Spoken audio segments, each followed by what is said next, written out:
Hinduja group की premier lubricant company Gulf oil ने Korea की एस ऑयल 7 के साथ भारत में एक नई पारी की शुरुआत की और इस मौके पर हम मिले गल्फ ऑयल के MD and CEO Ravi Chawla ji से और जाना कि क्या है इस साझेदारी की बड़ी बातें और किस तरह से अपने नेटवर्क का इस्तेमाल कर गल्फ ऑयल देश की नंबर 1 कंपनी बनने की ओर आगे बढ़ रहा है।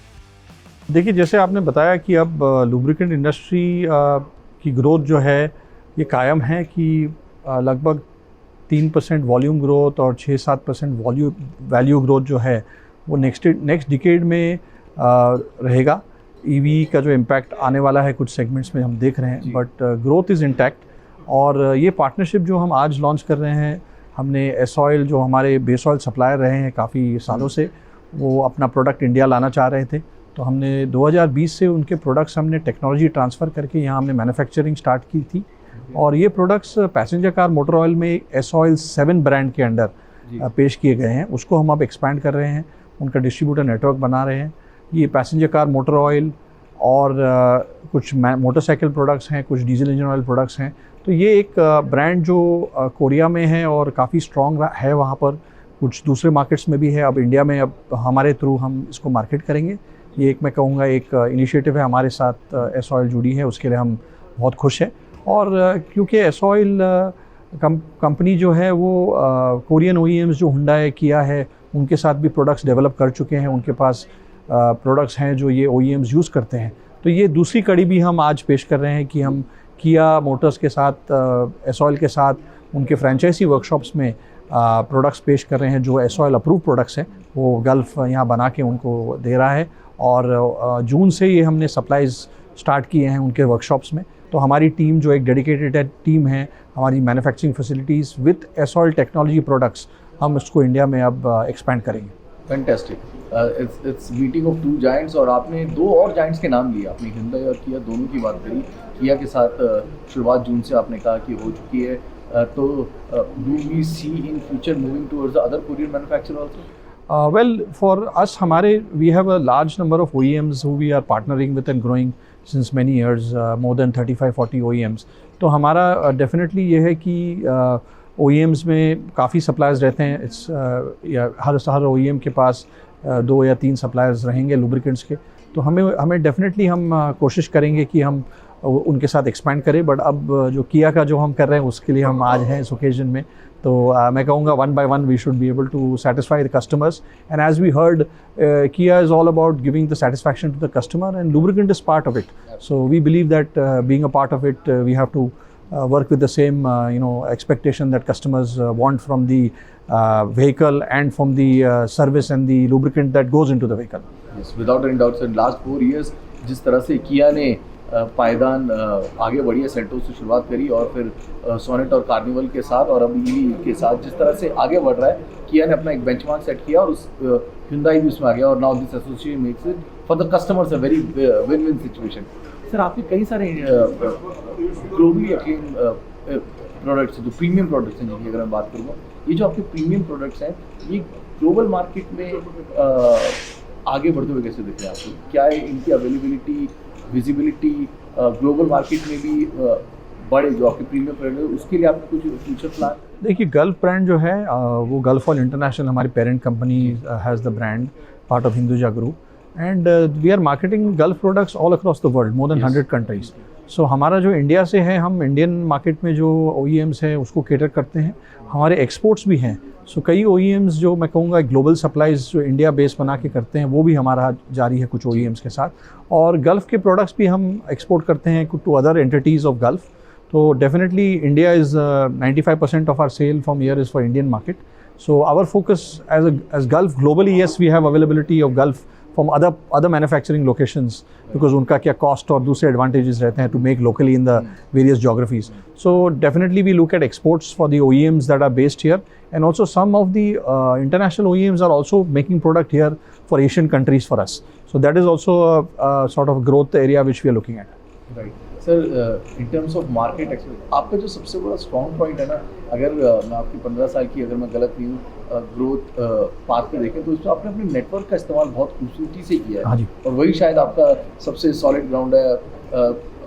अब नंबर 2 क्लियर पायदान पर आप मौजूद हैं, उसमें आपकी नेटवर्क स्ट्रेंथ बहुत ज़रूरी है। तो उस नेटवर्क स्ट्रेंथ को और बढ़ाने के लिए आप क्या कवायद करने वाले हैं?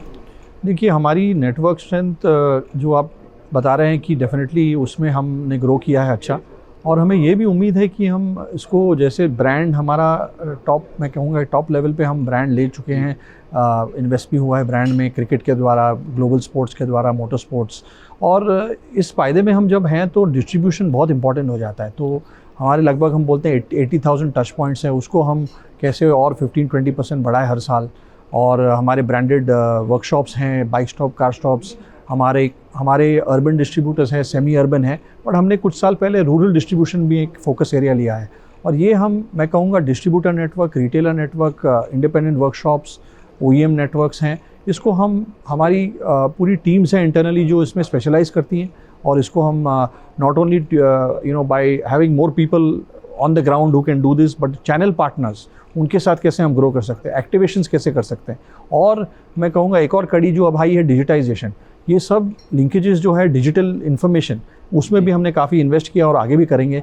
जैसे हमारे मैकेनिक्स हैं, उनके लिए हमको ऐप्स हैं, हमारे रिटेलर्स हैं, उनके लिए हम डिस्ट्रीब्यूटर के द्वारा क्या उनके पास सेल हो रहा है, उनके क्या प्रोडक्ट्स जा रहे हैं। तो ये एक डिजिटाइजेशन वेव भी मैं कहूँगा एक इम्पॉर्टेंट कड़ी है, जिससे हमें उम्मीद है कि हमारी डिस्ट्रीब्यूशन और भी आगे बढ़े, क्योंकि ब्रांड की स्ट्रेंथ जो है वो डिस्ट्रीब्यूशन से ही मैं कहूँगा एक ROI मिलता है उस पर। तो ये हमारी उद्देश्य है, और काफ़ी टीम्स इंटरनली जो है इसी पे फोकस्ड है। फैंटास्टिक सर, एक आखिरी सवाल, आपको मार्केट कैसा दिखता है? पहले मैं अगर गल्फ ऑयल लुब्रिकेंट्स की बात करूं तो आने वाले क्वार्टर्स आपको किस तरह से दिखाई दे रही है, क्योंकि ग्रोथ पाथ बड़ा ही क्लियर है, और द ओवरऑल इंडस्ट्री किस हिसाब से आपको ग्रो होती दिख रही है? देखिए, जैसे मैंने बताया था पहले कि ओवरऑल रिसेंटली एक जुलाई में एक क्लाइंट जो एक ग्लोबल मार्केटिंग कंपनी है जो मार्केट ट्रेंड्स और मार्केट एस्टिमेट्स फॉरकास्ट लेती हैं, उसमें क्लियरली आया है कि Indian market, which is third largest lubricant market in India because of all the things that are happening here which are very good, the economy, the consumption, is going to grow 3% in volume minimum in a decade, next decade, and minimum 6% in value. And a lot of people who we had in that, I remember it was in July we had a sort of a get together of the client presenting the report and others. तो ये 3% volume growth per year or 6% value growth, उसमें Gulf has always been growing 2 to 3 times the volume growth of the industry. So we continue to focus on that, and हमारी जो segments है, कई segments में हमारा position अच्छा है, जैसे diesel engine oils हो या motorcycle, but we see that we have a lot of scope to grow even in that segment and other segments. And importantly also अभी देखिए B2B जो business है, industrial वगैरह, उसमें भी हमारे market share low है। और जैसे आप देख रहे हैं इंडिया में whether we say manufacturing impetus, जो भी देख रहे हैं, manufacturing industries are also doing very well, industries are doing very well, infrastructure segment is doing very well, agriculture sector is also picking up, mechanization is taking. So I think all round growth है both in B2C, B2B segments, और we are looking and targeting at least 2 to 3x the volume growth that is the industry is expecting, including we are putting products into EV fluids, we are putting products into other areas which are growing. So I think it is a strategy for us, and we will focus on trying to do our best here. So for all those who are listening and believe in India's story, these are words coming from Ravi ji himself, that the story is intact and the growth trajectory, जैसे कि उन्होंने कहा कि वो बहुत ही अच्छी नज़र आ रही है। सर, हर तरफ से पॉजिटिव सेंटीमेंट्स है जैसे आपने कहा, लेकिन एक नेगेटिव सेंटीमेंट भी है जो कि ग्लोबल मैप पे इस वक्त दिखाई दे रहा है। फिलिस्तीन में जो इजराइल वॉर की वजह से जो क्राइसिस उत्पन्न हो रहा है, क्या तेल के खेल में उससे कोई परेशानी आ सकती है? देखिए, जो क्रूड की प्राइस थी वो बढ़ रही थी before this happened, so we will have to wait and watch कि क्या ट्रेंड है, because oil pricing does have a lag effect on our raw material which is base oil. So we will have to wait and watch, and generally the industry has the prices had kind of become steady. So we will have to wait and watch, and definitely if there is some impact on the base oil, then cost of the product will get impacted, and generally this gets passed on with lag time of about 2 to 3 months. So whether the price goes up or down, there is adjustment. So we will have to wait and watch, and definitely we do see that situation like this, we have to keep a close watch. Ravi sir, हमसे बातचीत करने के लिए, हमारे लिए समय निकालने के लिए बहुत बहुत शुक्रिया और इस नई शुरुआत के लिए मुबारकबाद। Thank you so much.